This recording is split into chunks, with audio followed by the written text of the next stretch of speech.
Next topic is solution.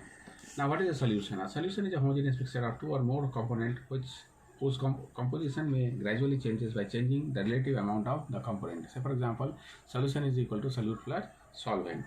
Now, a solution is made up of two component is a binary solution. Solution is made up of three or four components. They are called ternary or quaternary solution. Salt crystals dissolve in water to form saline water. The salt classified as solute and water is classified as solvent, and the saline water is an example of solution. Now, liquid with another liquid. A solution may be formed by mixing liquid with another liquid, example water and alcohol. Solid with liquid, that is sugar solution. Liquid with a gas, soda water. Solid with another solid, that is example alloys. Now, a homogeneous solution of solid into another solid is called solid solution. Common metal alloys are solid solution. The gold used in making jewelry is a solid solution containing gold and a small quantities of copper or silver. Brass is a solid solution containing 70% of copper and 30% of zinc. A solution in which the size of solute is about 10 to the power minus 10 meter is called true solution. In a true solution, the solute particles and the solvent particles cannot be distinguished even under a microscope. Now, characteristics of a true solution. Now, it is a homogeneous mixture.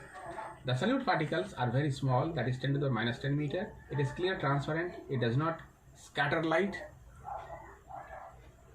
Its component cannot be separated by filtration. The solute particle in a solution do not settle down. Now, saturated solution. Now, what do you mean by saturated solution? A solution that cannot dissolve any more solute at a given temperature is called a saturated solution.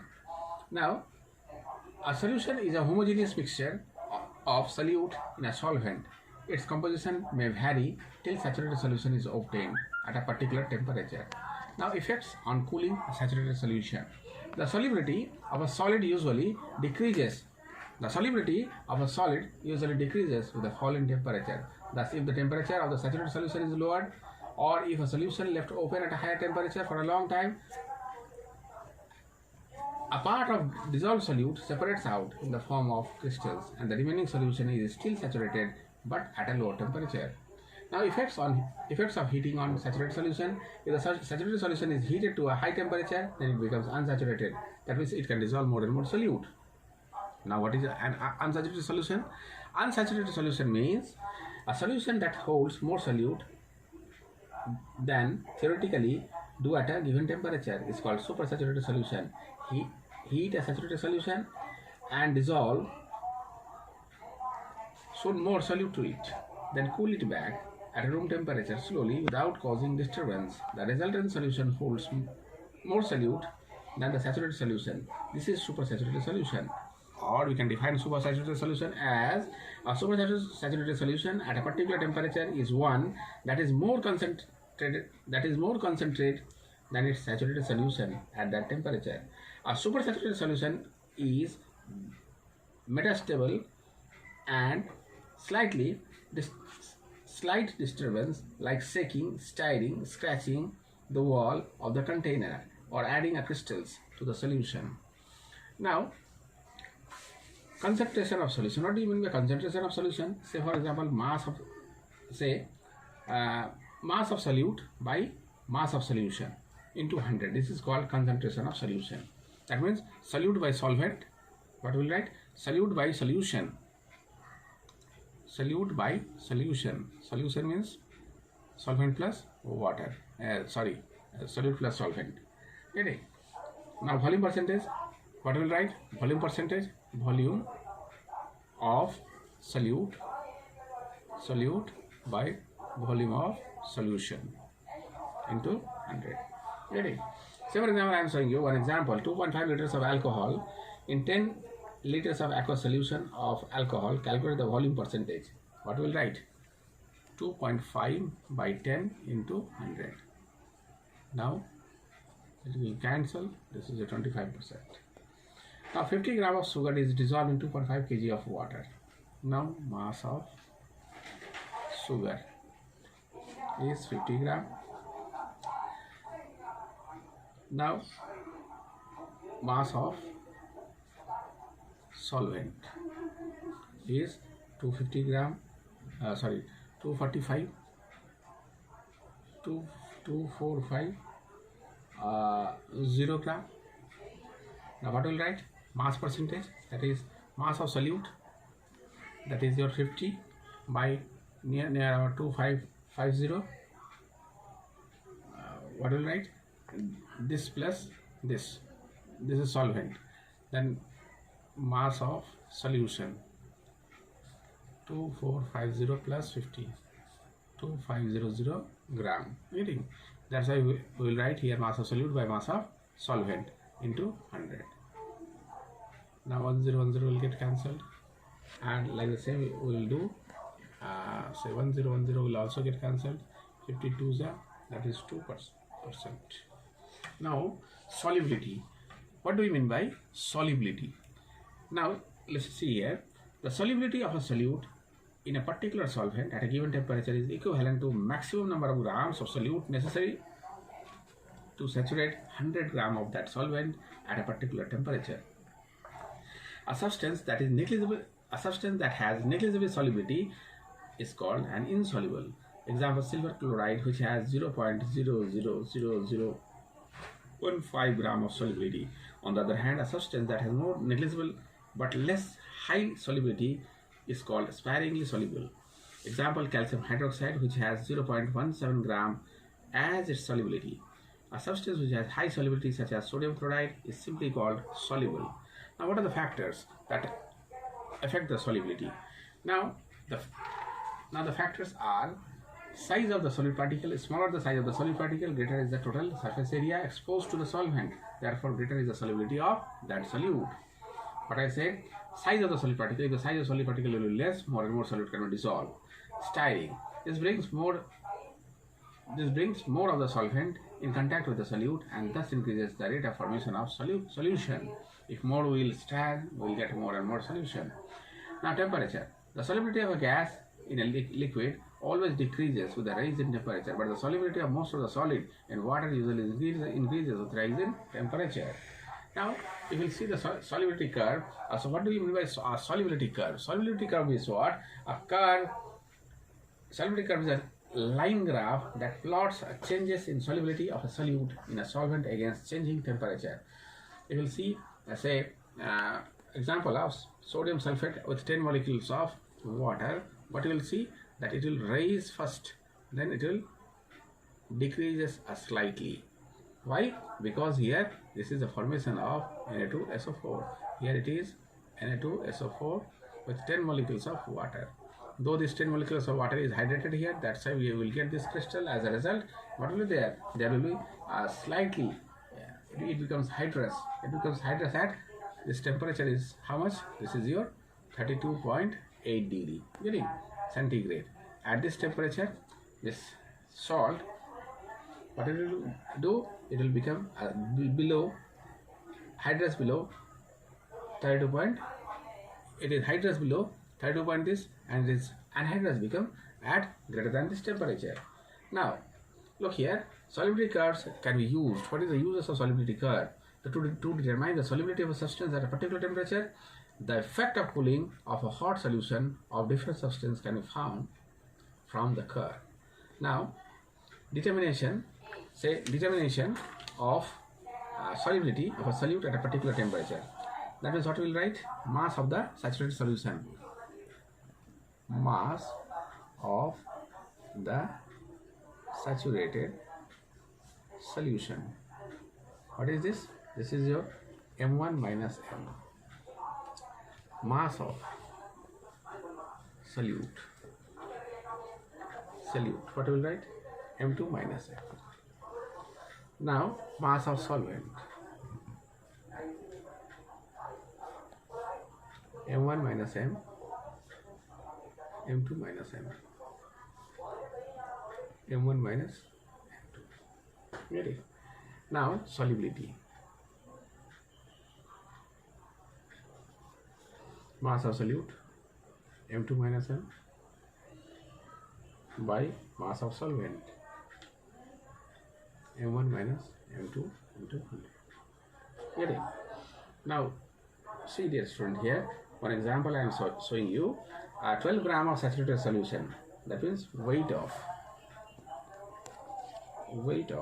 water in solution, that means 12 gram of saturated solution, solid is residue 3 gram, that means this is your 9 gram. Now 9 gram of water dissolves 3 gram of solid, then 1 gram dissolves 3 by 9, 100 gram dissolves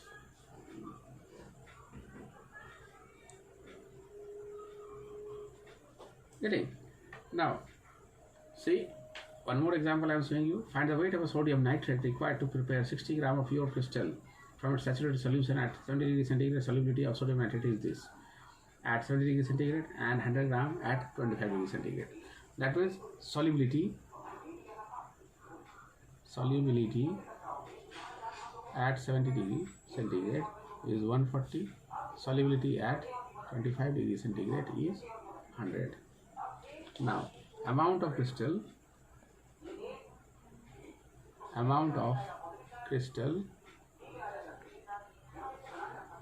obtained is equal to 140 minus 100, that is 40 gram. To obtain 40 gram of crystal,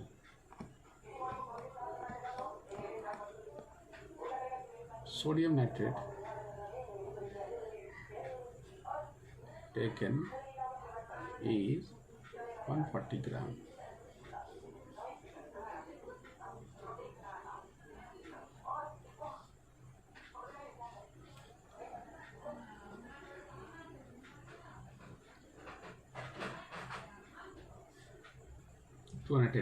Getting.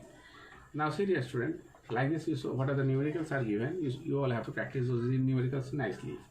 Now say effect of pressure and temperature.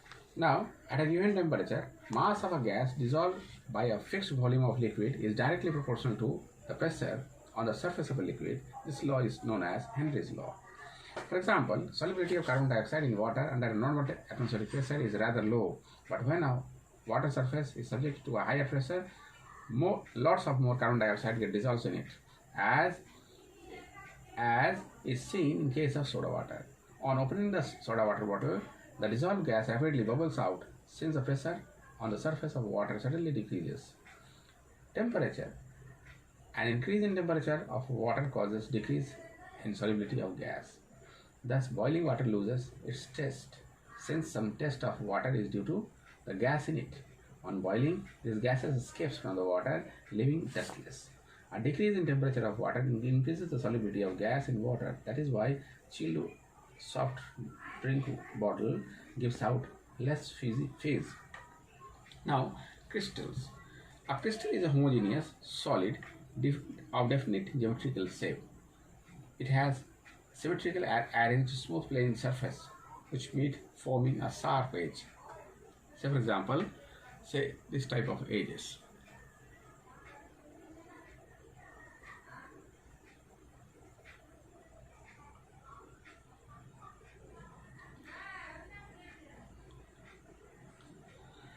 Now, say crystallization is a process by which crystals of a substance are obtained by cooling a hot saturated solution. All crystals of pure compound are of similar shape, but those of different compounds may be of different shape. Say rhombohedric. Example, copper sulfate. This is your rhombohedric. Octahedral, that is ferrous sulfate, FeSO4. Octahedral. Now, one structure is cubic. So this is a cubic.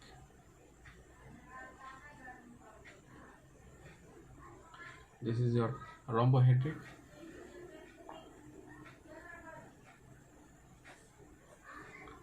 And this is your octahedral.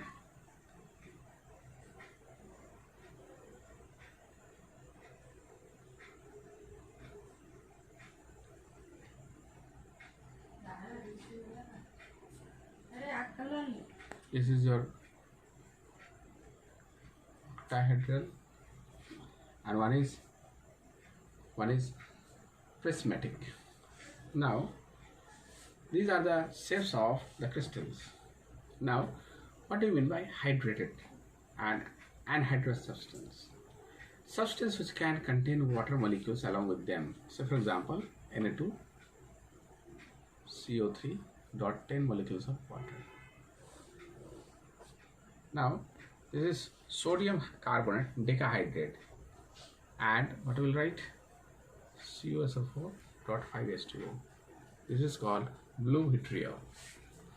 Now substances which do not contain any water along with the salt are anhydrous substances. For example, NaCl. These are hydrated. These are hydrated salts. And anhydrous is what? NaCl. This is anhydrous. No such water is present. Which do not contain any water along with salt are anhydrous. For example, sodium chloride, potassium nitrate. Now, hydrated substance, crystals of some salts contain water crystallization. This water gives a crystal their shape. In some cases, it also gives them their color. Copper sulfate crystals are blue in color. Such salts are known as hydrated salts. Now, water of crystallization. The fixed amount of water that is associated with a fixed compound, with some compound, which is an integral part of their crystalline structure, is called water of crystallization. Now, say water molecules, when a blue crystals of hydrated copper sulfate are heated in a test tube, they turn white powder, which turns back into blue solid when a few drops of water is added. Getting? Now see, the crystalline shape of a substance is not. Now anhydrous salts can be obtained from hydrated salts by carefully removing the water of crystallization from them. It can be done by direct heating in dry and hot air, say heating under a vacuum, by using dehydrating desiccating agents such as warm concentrated sulfuric acid. The crystalline shape of a substance is not necessarily the result of the presence of water crystallization. In fact, there are numbers of crystalline solid that crystallize from water without holding any water of crystallization. Example, sodium chloride, potassium nitrate, sugar, potassium permanganate, ammonium chloride. These are the examples of some substances which do not have any water of crystallization. Now, say efflorescence, a phenomenon where a compound loses its water of crystallization on exposure to a dry air, is called efflorescence. Now, washing soda. Say washing soda is sodium carbonate with decahydrate. In dry air, it will lose those 9 molecules of water. As a result, it will be sodium carbonate with monohydrate. Now, globular salt. Globular salt means what? Sodium sulfate with 10 molecules of water. Now, in dry air, this sodium sulfate will lose 10 molecules of water. As a result, it becomes anhydrous. Now, Epsom salt. What is the formula of Epsom salt? Magnesium sulfate with 7 molecules of water. In dry air, what will there? Magnesium sulfate with 1 molecule of water, that is monohydrate. The higher the temperature of air, higher the efflorescence. This is because air absorbs more water with rise in temperature and decreasing moisture. Now, deliquescence. Certain water-soluble substance, when exposed to the atmosphere at ordinary temperature, absorbs moisture from the atmosphere and become moist, lose their crystalline form, and ultimately dissolves in the absorbed water, forming a saturated solution. Such a substance is called deliquescent substance. Example, sodium chloride, caustic soda, potassium hydroxide, magnesium chloride, zinc chloride, calcium chloride, ferric chloride. Now, table salt turns moist and ultimately forms a solution on exposure to air. Though pure sodium chloride is not a deliquescent, the commercial version of salt contains impurities like magnesium chloride and calcium chloride, which are deliquescent substances. This kind of impurity can be removed by passing a current of dry hydrogen chloride gas through a saturated solution of affected salt. Pure sodium chloride is produced as a precipitate which can be removed by filtering and washing first with a little water and finally with alcohol. Now, what are hygroscopic substances? Hygroscopic substances have a tendency to take up the moisture from the air. However, they can be in solid state or liquid state. Drying agent are the substances that can readily absorb moisture from other substances without chemically reacting with them. For example, anhydrous calcium chloride, CaCl2. This is your drying agent. Drying agent. Getting? Now, gases can be dried by passing the gases through concentrated sulfuric acid, because sulfuric acid has a strong affinity for water. So it is exactly extracted water from many other substances. Now passing them through drying tower of U-tube containing quicklime or anhydrous sodium sulfate. Drying bulb containing anhydrous calcium chloride. Quicklime, being basic in nature, is suitable for drying ammonia gas, basic gas which will not react with base. Liquid are dried off by keeping them overnight anhydrous sodium sulfate, magnesium sulfate, calcium chloride at room temperature. Now, what is the basic difference between a drying agent and a dehydrating agent? They remove moisture from the other substance. They remove chemically combined elements of water in the ratio 2:1. They represent physical change, as composition do not change during the drying of substance. They represent chemical change as a new substance forms, say concentrated sulfuric acid, alumina. Getting? And here drying agent is phosphorus pentoxide, calcium chloride. These are the drying and dehydrating agent. Got up to this much.